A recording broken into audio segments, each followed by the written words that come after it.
Dublin, as anticipated, make just one change for today's All-Ireland final. Philly McMahon, who came on early in the semi-final against Kerry, retains his place at the expense of Kevin O'Brien. The final is a new experience for Johnny Cooper and Jack McCaffrey at the back, and also Kieran Kilkenny, Paul Mannion and Paddy Andrews in attack. Mayo go into this final with an unchanged formation. It means that Cillian O'Connor starts at quarter forward in spite of a lingering shoulder injury. 11 of this team played during last year's final defeat. The newcomers today include goalkeeper Robbie Hennelly, cornerbacks Tom Caniff and Chris Barrett, and the captain Andy Moran. Seamie O'Shea goes into this match with, I understand, a slight ankle injury. Kevin McLaughlin again, challenged here by Connolly. Still got it forward, however, to the 45-metre line, and again it is Cillian O'Connor. No hint of an injury there as he angles this one in towards Alan Freeman. Freeman challenged by Rory O'Carroll. Freeman still, two men on him. Back it comes here. Donal Vaughan up in the attack. Higgins likewise, on as far as Andy Moore in his first possession, and the ball goes astray. It was intended for Colin Boyle, but it breaks down, and there's a chance, and there might still be a chance, and there finally is, and it's put over the bar, and it's the captain, Andy Moran. Yeah, wonderful persistence that had by Andy Moran, indeed by a number of Mayo attackers. A lot of people were questioning his inclusion on this team, and that'll do Andy's confidence the world of good. That's Paddy Andrews, well blocked down, he gets it again, and on comes James McCarthy. Very athletic wing back, looking to dish it off to a support player, nobody to help him. A lot of Mayo players around him, hit out eventually by Ger Cafferty. Back it comes again to Diarmuid Connolly, and Connolly puts it over the bar, and the Dubs are level. Very good quick thinking by Diarmuid Connolly. That time again Ger Cafferty, a poor decision making, but Cafferty very quickly exploit the opportunity. That's as Mayo had been given a free kick, and they had time and should have done a lot better, you would think. And right now it's Mayo again attacking with some purpose, and it's Lee Keegan, and Keegan does well, knocks it nonchalantly almost over the bar. First point of the match for him, and Mayo lead by 2 points to 1. That's his 8th point of this year's championship. Lovely left-footed kick to put it over the bar, over the head of Keith Higgins. Picks it up, however, and manages to get it forward as far as Alan Dillon, 20 metres out, trying to zigzag his way in between two defenders, helped out here by Andy Moran. Moran looking dangerous. Opportunity here for Cillian O'Connor, well blocked down, taken out by Philly McMahon. Given away there as far as Rory O'Carroll. How did he pass it, however? And the referee has got to give a free in. The ball was handled on the ground. I thought that attack should have got amounted to more. Just watch Philly McMahon this time. He lifts the ball clearly off the ground, it must be said. Well spotted by the referee, but I felt that the ball should have been given to Alan Freeman, and a goal chance was on. Free's conceded so far, and it's Dublin who are doing the conceding. Haven't made a good start by any man who remains, and can now go 4 points to 1 down. Cillian O'Connor would like to nail this one here just to boost his confidence a little bit. He's got the angles right this time, straight over. This was the Andy Moran move here. Had he looked up a little bit earlier, as Martin Carney was saying, there was a free player, and that player was Alan Freeman, the number 14. Now Jack McCaffrey. They're trying to work it beyond Mayo's 65-metre line, and there's a tough, strong barrier of Mayo bodies confronting them. Finally, Paul Flynn kicks it long, hopefully in there, and it's in the net, and it's scored by Bernard Brogan. It was worth a pot, knocked in long, and a goal that comes after 16 minutes ties up the match at 1-1 to 4 points. This huge one from about 65 metres out. Keeper Kane never got to it. Ger Cafferty exposed. Brogan torments Mayo once again. Oh, it must be said though, very clever play from Brogan. Knew exactly what he was about. Here's the counter-attack quickly. Seamie O'Shea should score a point, and he does. No hint of an ankle injury there as he knocks that one over, and it's a quick response, and Mayo go back into the lead again. Booted away by Andy Moran, who's way back helping out. On as far as another seasoned campaigner, Alan Dillon. Up here in support comes Tom Caniff. Missed last year's final, he was away. That searching ball in there is dropped, it's fumbled, and Alan Freeman has it. Good turn! puts it over the bar when he might have put it into the back of the net, but the referee has blown the whistle and signalled that the play is going to be hauled back. But it was a real opportunity for Mayo once again there. Yes, and there's vulnerability in that full back line, there's no doubt about it. Ger Brennan that time, I think it was who made the mistake. Alan Freeman picked up the loose pieces, got past the defenders very, very easily. Just in the process there, I think the free was given. Okay, he went ahead and put the ball over the bar, but in fairness, Joe McQuillan had blown the whistle that little bit earlier. And Cillian O'Connor once again ready to put this one over from 20 metres out. Young Player of the Year twice in recent seasons, and 2 hat-tricks he scored as well, hat-tricks of goals against London and of course against Donegal in this year's championship. So that's over. He's got a second going nicely. No hint of the problem that had been affecting him, that shoulder injury. James McCaffrey, nobody on him, he's gone straight through. In it goes towards his main target, Brogan back in as far as Kilkenny, and Kilkenny sees that one come back. Should have been either a point or a goal there. In as far as Brogan, can he finish? He can. The ever-reliable Bernard Brogan once again stepping up to the mark and putting it over. Well, just look at this attack again here now, because Kieran Kilkenny was the one advancing the first time. Straight off the goalkeeper, Robbie Hennelly. Great save, but it was finished with some aplomb in the end by the main striker, Bernard Brogan. Quick counter-attack here now by Mayo. 2 players in the inside forward line to aim at. Hits it instead as far as Keith Higgins, dodging around James McCarthy. Played back in here once again to Andy Moran. Can he finish? Yes, he can. Lovely score by Andy Moran. Those people who said that he should have maybe come on as an impact sub, well, they're getting their answer. Andy wanted to make his impact right from the start. Quick kick out, and again Mayo are found wanting, not doing the marking that they were doing in the opening 5-6 minutes. Ger Brennan able to carry it forward. Back in here towards O'Gara, didn't reach him. Tom Conniff got his body to it, but O'Gara has a chance of recycling it. Promising looking attack, a support player, Michael Dara-McCauley. Stop by the goalkeeper again. It's gone out for a 45 against first. Well done by Robbie Hennelly.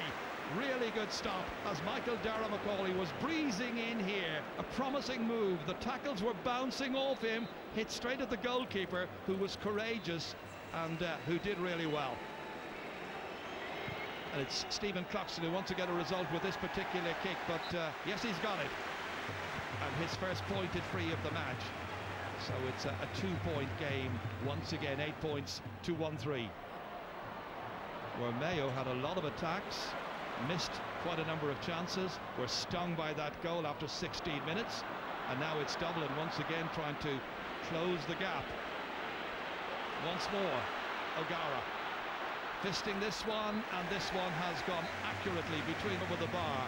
A first point by the substitute Owen O'Gara, and so it's a 1-point game.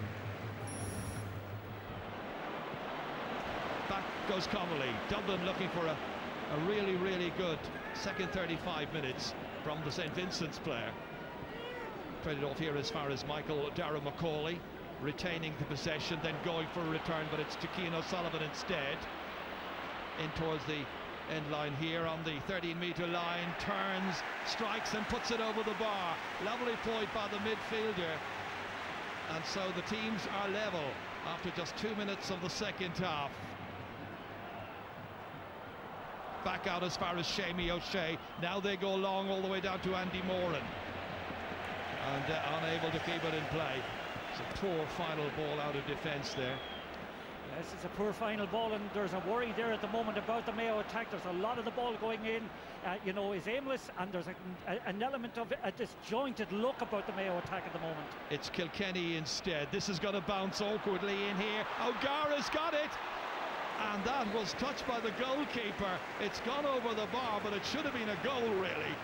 O'Gara gets his second point, but Dublin should have had their second goal. But Robbie Hennelly once again performs heroically. That's magnificent goalkeeping, courageously getting his body in the way, getting up that left hand and pawing it over the bar. Dublin lead by a point. Here comes Michael Dara-McCauley, got a support player, it's Dean Rock, back to McCauley in 2 minds for a moment, then Paul Flynn popped up, and Flynn completes the movement. 3 players involved. Flynn playing in his 30th championship game today delights the hill. He makes it 1-8 to 9 points. It means Dublin are ahead by 2. Yes, Mayo needs something major around the middle of the field, some change of fortune and a big effort from, in particular, their half-forward line if they're to actually fashion a win. Dublin are playing very well at the moment. Dean Rock comes onto Brogan. Back once again it comes. Rock looking menacing, 45 metres out. Brogan again, kicking beautifully over the bar. Wonderfully executed score. He's one of the game's elite players. 6 points against Mayo in the 2012 championship. A goal and 2 here. Dublin are leading by 3. And it comes out here as far as Colin Boyle. Can he drive on Mayo? They've lost 6 finals since their last victory in 1951. They need something. They might get it. They have got it. Right spot, right time, right man. Andy Moran. Great stuff from Andy Moran. Beautifully worked, actually. Beautiful flick down. Moran's composure. Just watch, I think it is number 15 it was. Got on the end of the ball, but my God, he takes it very well. Keeps his nerve. That's the response that Mayo badly needed. They've decided they need maybe the influence of Bastic in midfield to drive them on to possibly get another title, a 24th, and they're going to make a change in defence to accommodate that. Well, that now is Dublin's full complement of substitutes used. We've only seen 2 subs used by Mayo so far, so they have some options. Right now it's Paul Flynn who's trying to win this game for the Dubs. Who's going to be victorious? McMenamin, Macaulay, back in beautifully here. An opportunity with Bastic, a goal! Another one for Dublin, and another one for Bernard Brogan. 2 goals in the final, this one coming after 54 minutes.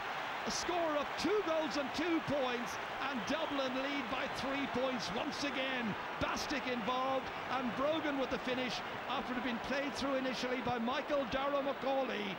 Perfectly legitimate, opportunist goal, exceptionally well taken.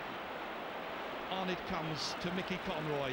Conroy kicking with more hope than expectation, I think, and he hasn't managed to score so far since coming on as a first-half sub for Alan Freeman.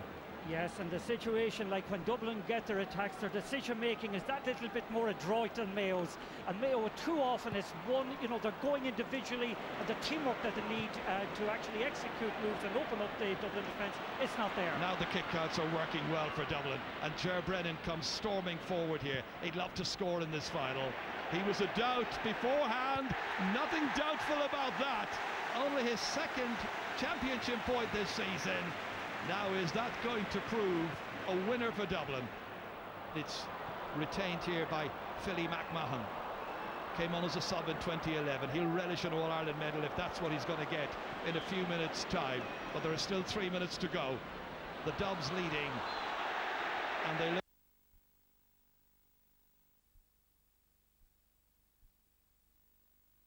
All right, we've a slight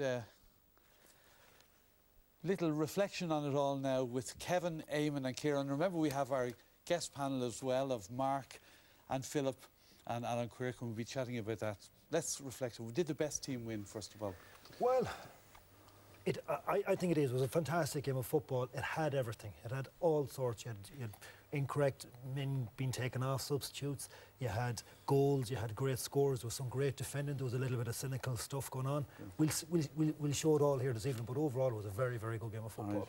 And let's see how it finished then. Let's go back to it. Trying to get it back. Chris Barrett has done so. Turns into the challenge of Dean Rock. Down he goes yet again. Yes, it's a goal or nothing. It's a wonder they didn't put Barry Moran up into the full forward line for the last minute or 2.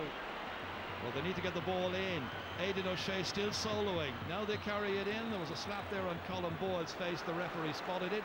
Free in, but they're trying to carry it in the whole time. And is there anything he can do at this stage except maybe pray? It's Killian O'Connor who kicks it over and says there's maybe still time. His 7th pointed free of the match. But now, as you can see, only 90 seconds to go. It's all or nothing now for Mayo. Kevin McLaughlin goes off soloing again. Across comes Cian O'Sullivan. They work it in here as far as Lee Keegan, who was tremendous in the first half, into Mickey Conroy. They need a goal, and a goal would take it into a lead situation, but they're two behind still. Keith Higgins now worked in, still they work it, end of Varley. They get as far as the 20-metre line. They have to have a go, Gerard. They have to go for a goal. It's a goal or nothing at this stage. Brian Mullins looks on. This has to be it for Killian O'Connor and Mayo. Heaven help him, I don't know how he's going to do it. Well, he's kicked it over the bar and he's got an 8th point. Something of an anticlimax, because there's a 1 point between the teams. 212 to 114. The amateur whistlers supporting Dublin, encouraging the referee to blow that final whistle at the end of the 2013 All-Ireland football final. Cluxton, the captain, kicking out. The whistle sounds, it's all over, and Dublin have won the All-Ireland. Champions once again. Bernard Brogan with 2 goals and 3 points. Champions for the second time in 3 years. Sam Maguire staying in the capital, and Mayo once again fall at the final hurdle. Dublin 2-12, Mayo 1-14. Liam O'Neill ready to present the Sam Maguire Cup to Stephen Cluxton as Dublin are the new All-Ireland champions. Champions of 2013, champions for the 24th time. What an achievement. Well, Kieran Whelan, I suppose one of the big things about Dublin's championship victory was the style of football they played. Yeah, absolutely. Listen, it's a great day to be a Dub, a proud day to be a Dub, another All-Ireland success. You know, Jim Gavin deserves great over this team. He set out a new template of play. He was brave. He went for the jugger. He played attacking football. He knew the young guys he had at his disposal. A lot of that team that are still only 19, 20 years of age, and they stuck to their plan right throughout the year. They went, attacked every game, and they got their due reward today. You know, it certainly, you know, at half-time he would have been probably quite happy going in. Only a point down. Dublin, you know, both teams, I suppose, the expectation build-up for both teams, very nervy in the first half, a lot of mistakes by both sides, and Dublin went in 1 point behind at half-time, and at that stage I was quite confident because I knew they would improve in the second half. They had options to come off the bench, and I think when you look at the team all year, he's been very consistent in his team approach, and I suppose the biggest challenge for any management is to keep your subs, you know, in the right frame of mind, and he done that all year. And I think the unsung heroes are the likes of Dennis Bastick, you know, the Dean Rocks, the Eoin O'Gara's, the Kev McManams, these guys that came in and made an impact all the time. And you know, it was a huge team effort from the management, the subs, the lads, and they deserved to be able to celebrate tonight in great style. Okay, so it's great for Dublin. For Mayo, Kevin, I know it's tough on you, and last night you spoke about Mayo's ability to dust themselves down and how you were proud of the way they do that. There's only a point in it at the end, so more heartache and heartbreak for them. Sure. Can they come back again? Well, first to say, like, if it's tough on people of Mayo, it's outrageously disappointing for the squad and the people associated with it and how they're feeling just now. Can they come back again? I think when you're beaten by a single point, it leaves the winter ahead of you for the what-ifs and the wouldas and the couldas and the shouldas. You know, it'd be very preferable to lose by 5 or 6. But the single point, it will be disappointing from a Mayo perspective. I agree that Dublin were just about the better team. I say that and congratulate them. But there wasn't much in it. And Mayo will, they look back and say, you know, we had chances. I mean, in the build-up, the big worry was would Andy Moore and Killian O'Connor be able to contribute? What was their fitness like? They scored a goal in 10 out of the goal in 14 that we scored. So that points to, you know, areas where Mayo should have brought it through. But can they come back? It's just going to be a very hard defeat to take. And, you know, they showed last year that they could. I believe in the spirit of Mayo people, of Mayo footballers. You know, that Babe Ruth one, every run I hit, I'm closer to a home run. You know, I saw it on one of the papers, and I suppose you just have to believe that your day will come. But on nights like tonight, it's hard to think like that. It is tough. Okay, well look, let's go through the match in various phases. If I was to ask you, Kieran, At what point did you think Dublin started driving on towards victory? What stage was that in I your suppose view? there's the second half. You're always looking for a couple of few minutes where the game kind of swings and you can see it moving in Dublin's momentum. And I suppose one of the question marks over Dublin coming into this game was maybe their work rate and their intensity in the tackle. And I think Mayo asked them a lot of questions in the first half, but as the game wore on, I thought Dublin were very impressive in the second half. This is crucial, but Mayo have 3 attacks here that Dublin managed to turn over, and it's in a period of less than 3 or 4 minutes. And Dublin get bodies back, they squeeze out Cathal Carolyn, and they go straight up the pitch. And Dean Rock made a significant impact. He won the first phase ball that was coming into him. Michael Darren McCauley, little 1-2 and a little hand pass here. You know, the ball comes out to Paul Flynn over the bar. You know, and this is all in a 2-3 minute period when, you know, you just felt that the game was beginning to get away from Mayo. Here's Alan Dillon straight through. Dublin full backs, you know, all get right around. Great defending, and Darren Daly eventually, you know, came in the second half, made a good impact. He comes out with the ball, and that to me was a characteristic that you could see. You know, again, plenty of bodies back here, blocked by Johnny Cooper, Gluckson, and they go straight up the pitch here, and it ends in a score for Bernard Brogan. And it was, that to me was a critical period of the game where Dublin got 2 critical scores. They went on, you know, got the goal after that. You could just see that they were wearing Mayo down. I expected that Mayo intensity would cause Dublin a lot of problems in the first half, and it certainly did. And as Kevin said, they do deserve a lot of credit. They have been fantastic all year, but they came up against the Dublin team that was going to last the 70 minutes. They were going to be able to bring in impact subs, and you know, even the heat today, you can't underestimate how hot it was at pitch level. And I think they just tired a small bit, and you were pushing. They never got ahead in that second half, and Dublin always looked like, I thought from that period on, that they were going to win out the game. Okay, there were lots of positives in the Mayo performance. You felt Mayo should have perhaps had a bigger lead built up by half-time. Yeah, it was actually very similar to Dublin and Kerry, if you recall, in the semi-final, where Dublin didn't play particularly well, but did at half-time in a really good position. Yeah. Today they go in just a point down, and it's made up of a couple of things.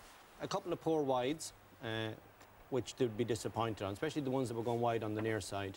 And of the 1-4, I was looking back on the tape this evening, of the 1-4 conceded in the first half by Mayo, 1-3 they'll be hugely disappointed with. You know, that Jeremy Connolly point, this ball should be cleared, slips out to Bernard Brogan over the bar.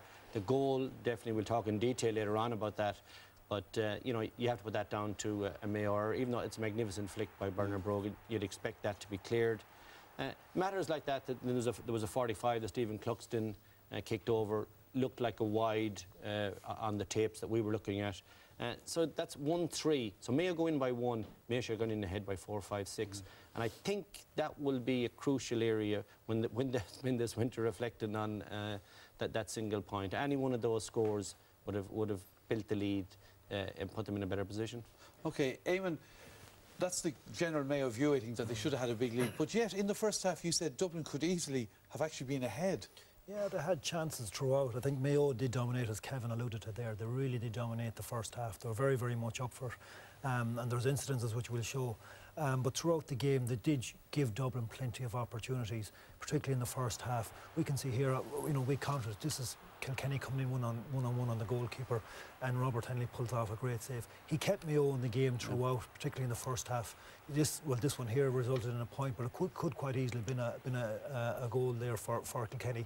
Here, shot selection by Kieran Kilkenny, ball drop short, Rob Henry deals it quite easily. These are scores which Dublin were used to getting throughout the championship, and today they just didn't seem to be, you know, they just lacked that little bit of conviction at times. Here's an incident, Michael Dara coming through. Now we'll see this clip a couple of times tonight, and we'll talk about more discussion, but that was another goal chance there. Rob Henry pulling off a great save. Left foot shot here by Paddy Andrews, dropping short.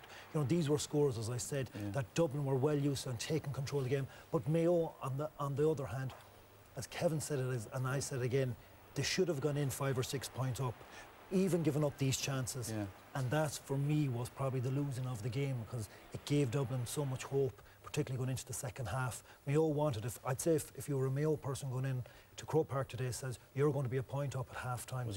Every one of them would have taken that, but they should have been so much more.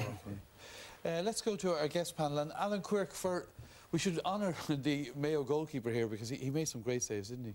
Yeah, he made 2 fantastic saves in the first half, and another one in the second half. I suppose what I found maybe that Mayo invested so much energy into the first 20 minutes of the first half.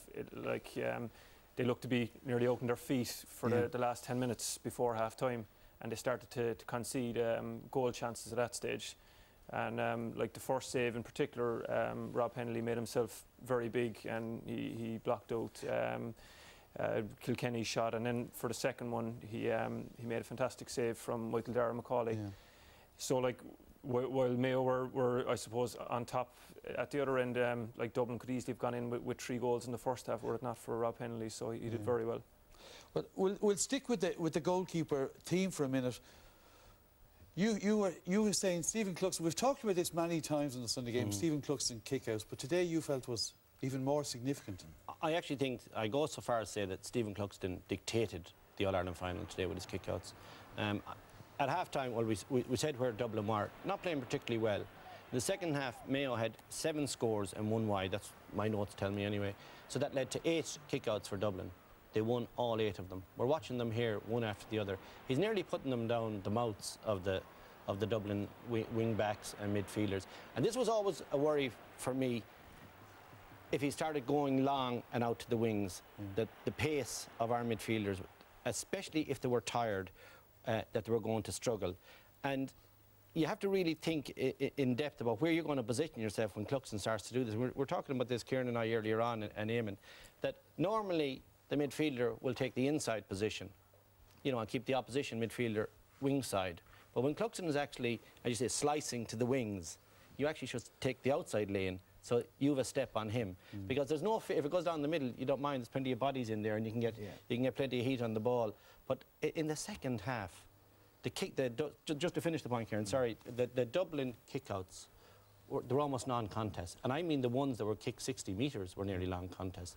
And that's how good Stephen Cluxton is. He's dominating the kickouts. The most significant point, Des, was that he had gone very short in a lot of the games, and they obviously knew Mayo would push up and they'd pressurise that, and they'd done a hell of a lot of work on it. And I think not only Cluxton deserves a massive amount of credit because they were spot on, but the half forwards guys worked very, very hard to break out those flanks. It was very evident that there was something that they had put a lot of detail and time in. Okay, well, let's bring in Mark O'Shea in that, because Mark, Kerry really pushed up and did well on the Dublin kickouts in the semi-final. Yeah, well, it's no secret nowadays. I suppose it was well documented the week after the game in the papers, but certainly we zoomed in on his kickouts, and I suppose we stayed in our positions, and that I suppose the half-backs tried to move out of that area, leaving a space for the midfielders to run into, and we probably zoomed in on that, and I suppose the Dublin midfielders didn't have, or the Mayo midfielders weren't clued into that today, and I suppose from a Dublin point of view, they were looking at the Kerry match, and they probably realised that they needed to improve, so they definitely tweaked that, and I mean today they were phenomenal. Cluxton's kickouts nearly reached his target the whole time. All right, we'll be chatting lots more about the Dubs obviously as we go along, but some positives for Mayo. One fella stood out for you on the Mayo side. Yeah, one fella stood out, which was Keith Higgins, obviously, Des, and Mr. Versatile. And I think it was a case of robbing Peter to pay Paul, because he was playing centre forward and he was doing a very effective job in the first half.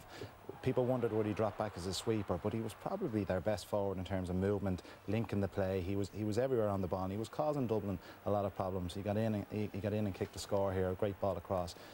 And James Horan, obviously, at half-time, knew he had a problem at the other end of the pitch. Dublin hadn't really got going in the first half at all. They had no outlet, they were struggling, they were edgy at times, and O'Gara came on and he won every single first phase ball that went into him. He gave them a target. When they got the ball quicker into the forward line, it gave Dublin options. Here's a goal chance coming up. Michael Dara-McCauley gets in, great save in fairness by Henley. He comes out, he saves the ball. O'Gara then contributed a point, and he had made a significant impact in the Dublin forward line. So Horan, unfortunately, had to move Higgins back to pick up O'Gara in that second half. And when he went back, he was as effective in a corner back as he was in centre forward. And in terms of tactics, it was probably a good decision by James Horn. He needed to do something. He needed to strengthen up that line. You couldn't criticise him for it, but they lost his effectiveness in that half-forward line, and Mayo struggled in that half-forward line. Taking him out of the forward line went against them. Right. But in fairness to Keith Higgins, he showed that he can play either end of the pitch. It was a tactical decision that had to be made. I wouldn't say it was a bad one, but they lost the effect of him in that half-forward line in the second half. And Eamon, you all, I think, had great praise for the Mayo defence. Yeah, Mayo are traditionally fantastic at defending. We can just see here, just one of those clips. This is just a highlight to show that Mayo went up to this game and they said they're going to go man for man. That was the attitude. I think a lot of people felt that they were probably going to go up and park the bus in front of the goals and not concede anything, not be behind after 10 minutes like they were last year against Donegal. This year they sort of said we'll go man for man and we'll work extremely hard. You can see some of these clips here. Balls were put in, but guys got back, worked ferociously, tirelessly, what you always see from what you would expect from Mayo. And they really, really sort of went at Dublin every time. You can see here another incident here where it's man on man, 40 yards, 2 versus 2. You know, Mayo weren't being negative about it. They were just said, well, let's beat us if you can. Ger Cafferty here, it's textbook defending. If you ever want to learn anything, he waited. You can see guys filtering back, getting help here, puts in the block. Shane O'Shea gets back there. And you can see Chris Barrett again forcing Kieran Kilkenny to kick this ball. Actually, it was an unorthodox type of an effort out towards the sideline. But it was just typical of Mayo. What they do, they just always pester you. Again, the matchup against Cafferty and Brogan. Again, it's one hand. They're the differences. What makes winning on All-Ireland and losing on Ireland is a fingerprint. Unfortunately, it didn't happen for Mayo. But, you know, credit to Mayo. They really, really went for it. And, you know, I expected them to put 13 guys behind the ball. They didn't. They were very, very honest, and they should take huge heart for that and credit for that. Philip Jordan, as a defender, word on Mayo?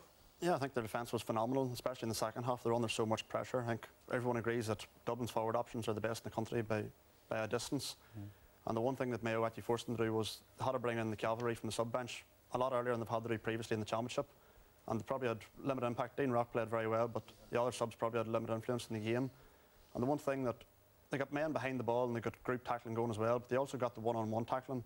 I know as a defender, myself and Mark would know that, when it's one-on-one in Croke Park and there's 80,000 people on you and there's a chance of getting skinned, it's not a nice place to be. But I think you've seen the work they've done in the last year on their tackling, they identified that as an area they need to improve, and I think they were fantastic. Only conceding 14 scores against Dublin was, I think if Mayo had been offered that before the match, they'd have thought they were in a hell of a chance of winning it, and unfortunately just came up short.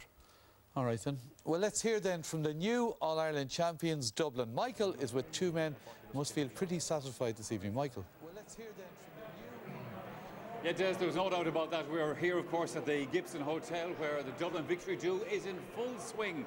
And I can tell you they have been enjoying the highlights of the Sunday game there for the last few minutes, and also enjoying their meal here. Main course has just been served. Now, I have pulled two gentlemen away from their main course for a few moments because they were central to today's victory. Their manager, Jim Gavin, and of course the team captain, Stephen Cluxton. Gentlemen, congratulations to both of you. Jim, I am surrounded by silverware here. We have the National League trophy, we have the Leinster Championship trophy, of course, and Sam himself. Your first year in charge of the team, you haven't done bad. Yeah, it's been a good year for Dublin GA, but it's not about myself, the manager or the managing team. It's about the players, and we've taken very much a player-centric approach this year. You know, they've put all the hard work, the self-sacrifice, and the commitment, and they got their just rewards today. When you start out at the beginning of your managerial term and at the beginning of this year, you set out ambitions for yourself. Could you imagine all of this? Yeah, well, you know, we've got a very ambitious group of men, and you know, we're just facilitating their dreams and their ambitions. And you know, by the end of this process, the managing team and the backroom staff were certainly much on the coattails of the players. Stephen, you've had two very different experiences of winning All-Irelands in Croke Park. 2 years ago, of course, there was that point at the end of the match into Hill 16. This time, you were the team captain. For you, obviously, that has to be an honour, and for the club as well. Yeah, absolute honour to lead out these lads, in fairness to them. I suppose 2 years ago, part and parcel of my job was to kick frees, so that's just the way it goes, you know. Today then it was just all about trying to get lads to stay calm and just keep to the game plan.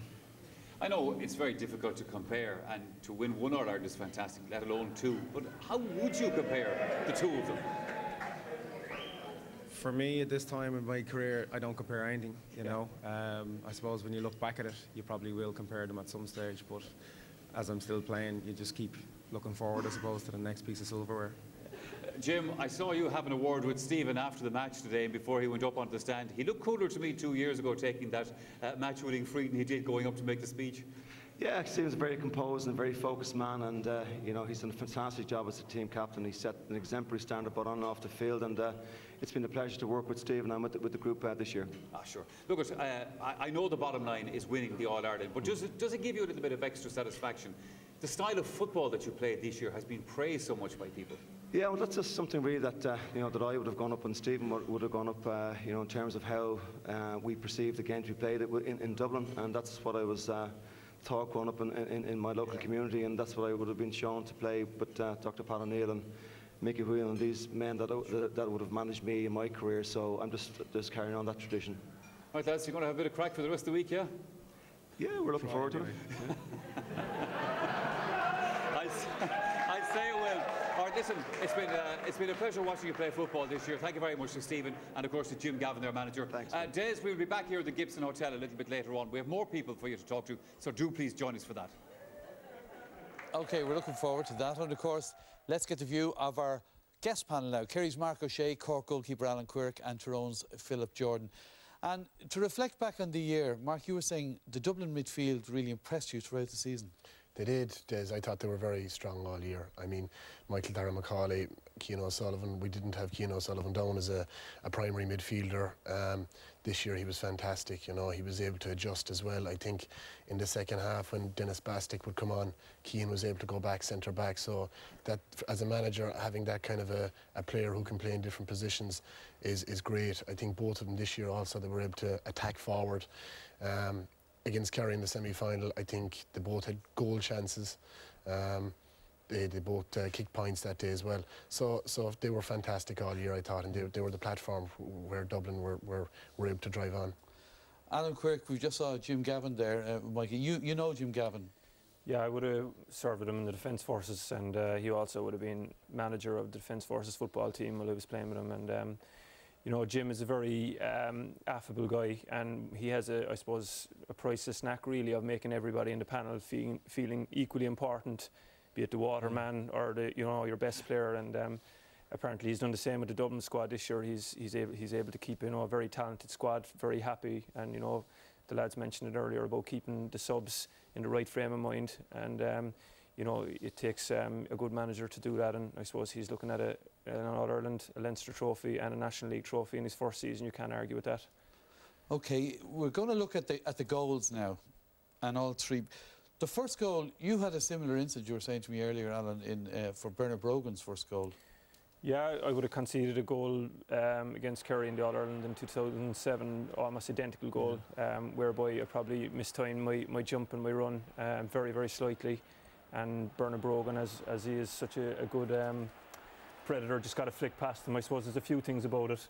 First of all, I suppose Ger Cafferty gets slightly the wrong side of him on the ball in. He's in front of his man, which, you know, he gets the wrong side, goal side. There's obviously a lack of communication, and then Bernard obviously creeps around the corner to get a very good flick on it. But if you just look at it in slow motion there again, there's actually 2 touches on it. Brogan gets a touch before Ger actually gets a touch as well, and it just shows the millimetres involved in it. Like, and to be fair to Rob Henley, for a guy playing his first All-Ireland, you know, he would have considered it a mistake, I'm sure. But he went on to have a blinder of a match, and it was a great trial of him that he recovered in that fashion, in fairness to him. Yeah. Philip, next goal then, Andy Moran's goal brought Mayo right back into it. Yeah, it was a crucial stage in the match. At that stage, it seemed as if the game was drifting away from Mayo, and I think if Mayo had scored, or Dublin had scored another point or two, that it could have ended up being a bit of a hammer for Mayo. But you see the incident there, it's one of those things where we talked about lack of communication for the first goal. People forget there's a lot of people in Croke Park as well, where you're not able to hear the person beside you calling for the ball. But credit Andy Moran, as soon as that ball broke, he was straight away, he had turned, he was ready going to goal. Most forwards sort of sit and wait, and you seen Johnny Cooper was marking him. He went to the player that attacked the ball, but Andy straight away, he's on the turn, and it's a fantastic finish. Stephen Cloughton probably was caught a little bit similar to the first goal. He was edging out towards the pitch, thinking he was going to get a break ball, but full credit to Mayo, brought them straight back into the game at that stage, and unfortunately for them, they weren't able to kick on, but it was a crucial phase of the game. And Mark, given that you were talking about the Dublin midfielders, that was a key part in the second Dublin goal for Bernard Brogan. Yeah, absolutely. As I said, the midfielders were able to drive through. You know, they did it against Kerry in the semi-final. There we see Michael Darragh-Macaulay possibly should have passed it to Bernard, but they learned from their mistakes. And here we see Dennis Bastick. As you can see him there, he's running through the 45, and you know he's going straight. That was a key feature with Dublin all year. And here we see, you know, he takes the right option, passes it to Bernard, and there was only going to be one answer there anyway, you know. There's nothing could be done about that. Now, as you said, when he came in, it made no difference at all to the rest of the setup. Keane went back defensively. Absolutely not. They have their system, and they you know, I think it was Philly McMahon after the game. He says we had a game plan and we were going to stick to the game plan, and that was a big feature with Dublin all year. That their midfielders were able to drive through, you know, and they draw the man, and the pass is slipped, you know. So as a defender, you don't know what to do there. Should you go or should you stay in your own man? Sure. I think Michael Darragh-Macaulay, Keane O'Sullivan in particular as well, and Dennis Bastick comes off the bench and he's able to do it as well. So that's great when you have three fellas working like that. Now, in terms of audience reaction and viewer reaction coming into us during the evening, a lot of talk about the last couple of minutes. It did finish, of course, a one-point game, and that Dublin were so happy to foul, just happy to pull fellas down. Eamon, what did you make of that?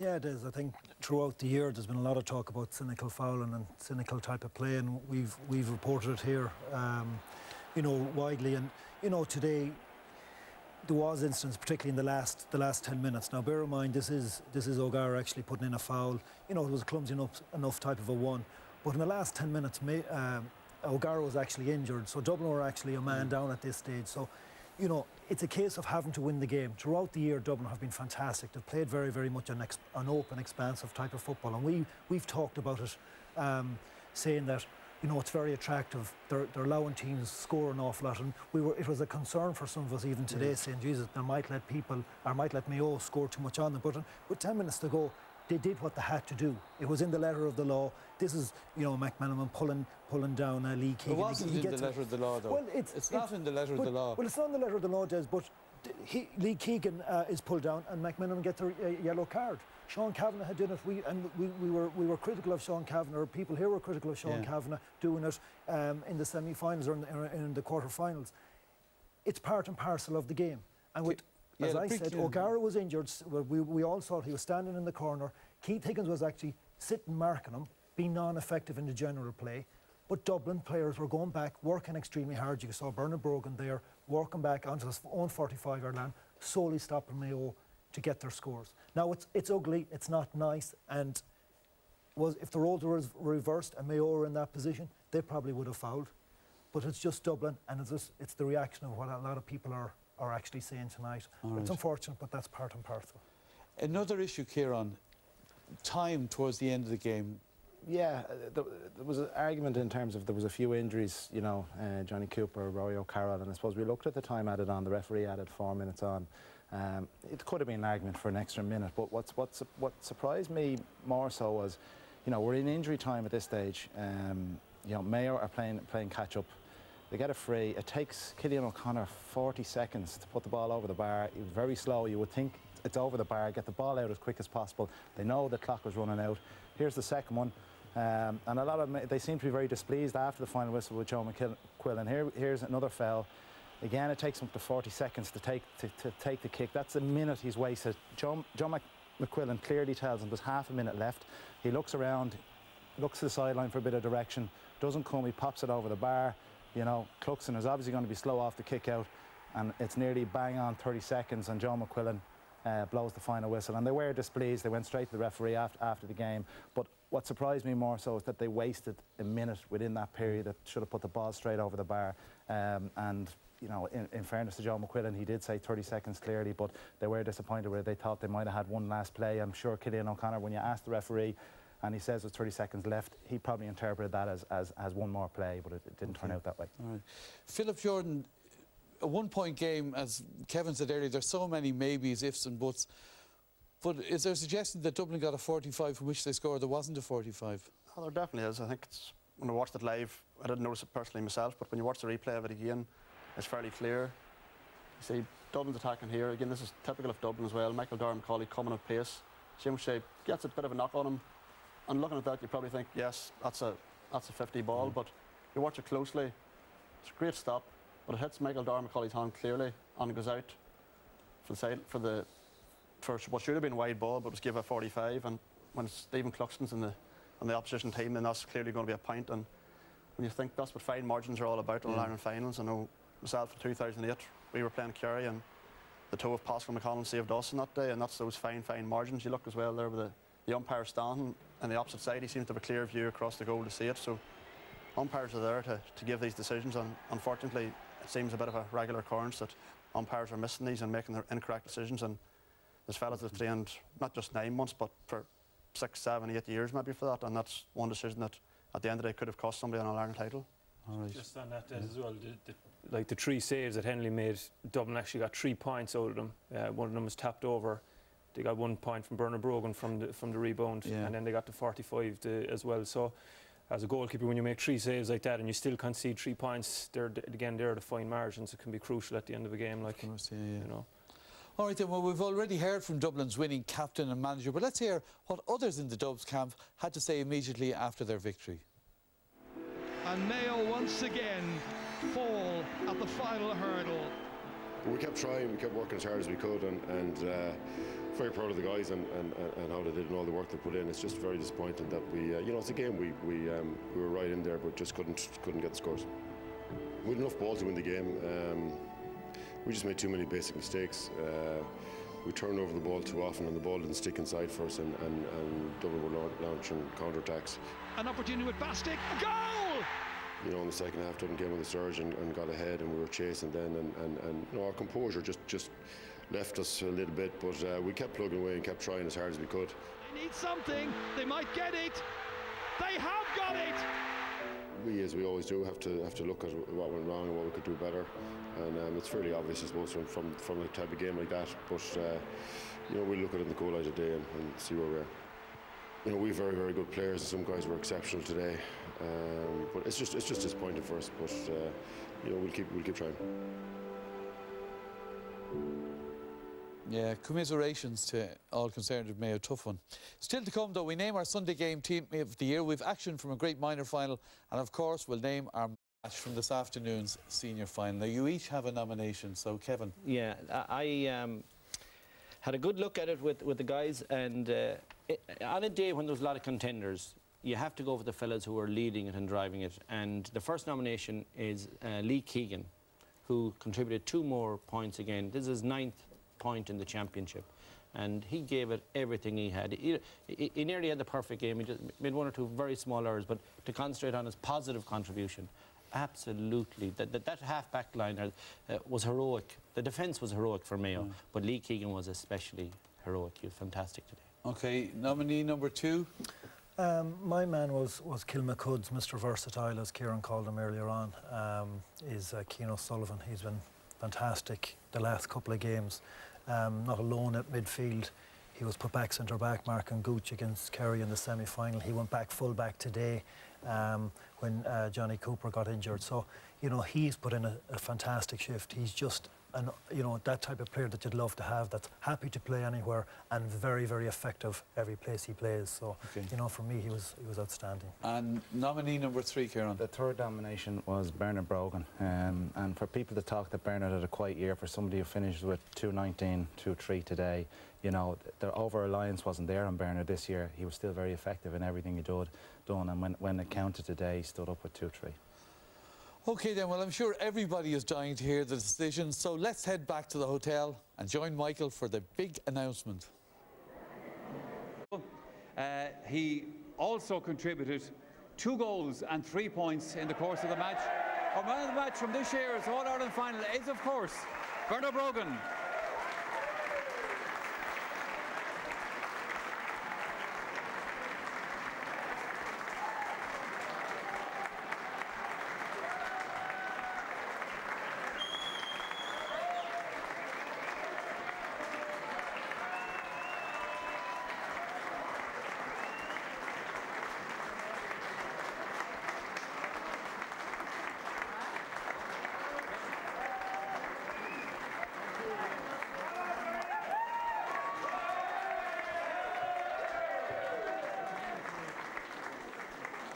Hang on a second.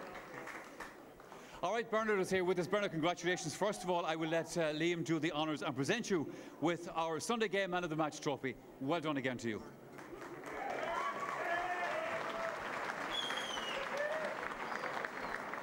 Bernard, come in here and talk to me for just a moment, and you can't leave that down there for a second.